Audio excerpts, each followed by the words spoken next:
இரட்சகராகிய இயேசு கிறிஸ்துவின் நாமத்தினாலே உங்களுக்கு என்னோட அன்பின் வாழ்த்துக்கள்.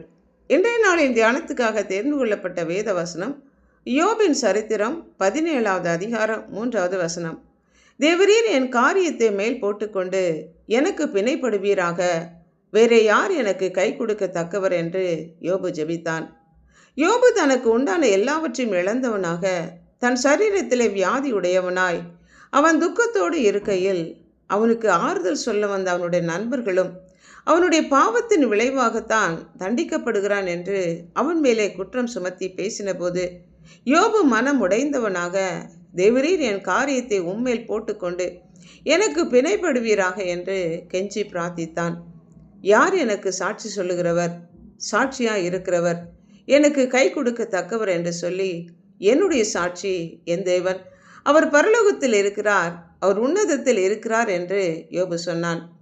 பிணையாளி என்பது சட்டம் மற்றும் வணிக வழக்குகளில் ஜாமீன்தாரர் அல்லது உத்தரவாதம் அளிப்பவர், அதாவது கேரண்டர் அல்லது ஷியூரிட்டி ஆகும்.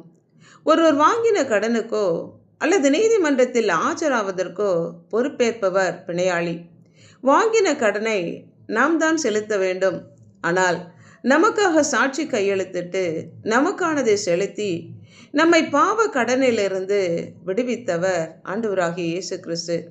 பாவம் செய்தது நாம், பாவத்திற்கான தண்டனையை அனுபவிக்க வேண்டியவர்கள் நாம். ஆனால் இவை அனைத்தும் ஆண்டவராகிய இயேசு கிறிஸ்துவின் மேல் சுமத்தப்பட்டு அவரே நம்முடைய பாவத்திற்கான சாபத்திற்கான பிணையாளியாய் நாம் செலுத்த வேண்டியதை கர்த்தரே செலுத்தி, நாம் அனுபவிக்க வேண்டிய தண்டனையை கர்த்தரே சிலுவையில் சுமந்து தீர்த்து நமக்கான மீட்கும் பொருளை பிணைய தொகை செலுத்தி நம்மை மீட்டு கொண்டார்.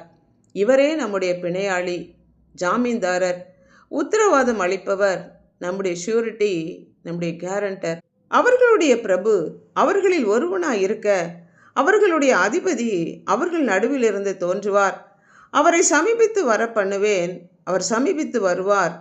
என்னிடத்தில் சேரும்படி தன்னுடைய இருதயத்தை பிணைப்படுத்துகிற இவர் யார் என்று கர்த்தர் சொல்லுகிறார் என்று எரேமியா தீர்க்கதரிசன புஸ்தகத்தில் வாசிக்கிறோம். ஆண்டவராகிய இயேசு கிறிஸ்துவின் ஊழியத்தை குறித்ததான தீர்க்கதரிசன வசனம்.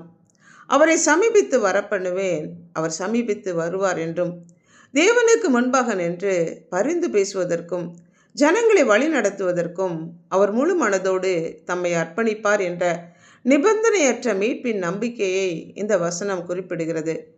தம்முடைய ஒரே பேரான குமாரனாகிய இயேசு கிறிஸ்துவை மனுஷகுமாரனாக இந்த பூமிக்கு அனுப்பி நாம் ஒவ்வொருவரும் பிதாவினிடத்தில் சேரும்படி அவர் தம்முடைய இருதயத்தை நமக்காக பிணைப்படுத்தி பிதாவாகிய தேவனோடு நம்மை ஒப்புரவாக்குவதற்காக நம்முடைய இருதயத்தை பிணைப்படுத்துகிறவராக தேவனிடத்திலே நம்மை கொண்டு வந்து சேர்த்த மேசியாவே இருதயத்தை பிணைப்படுத்துகிறவர்.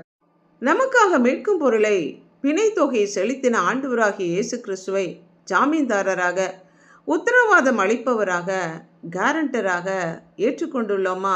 யோசித்து பார்ப்போம், ஜெபிப்போம். இரக்கமும் அன்புமுள்ள பரம தகப்பனே, எங்களுக்காக உத்தரவாதம் அளிப்பவரே, எங்களுக்காக சாட்சி பகருகிறவர், பரிந்து பேசி கொண்டிருக்கிறவர், விசேஷித்த உடன்படிக்கையின் மத்தியஸ்த நீரே, எங்கள் ஒவ்வொருவருக்காக மரணத்தை ருசி பார்த்து எங்களுக்காக எங்கள் சார்பிலே நின்று ஜாமீன்தாரராக செயல்பட்டு எங்களுடைய காரியத்தை உம்மேல் போட்டுக்கொண்ட தயவிற்காக நன்றி செலுத்துகிறோம்.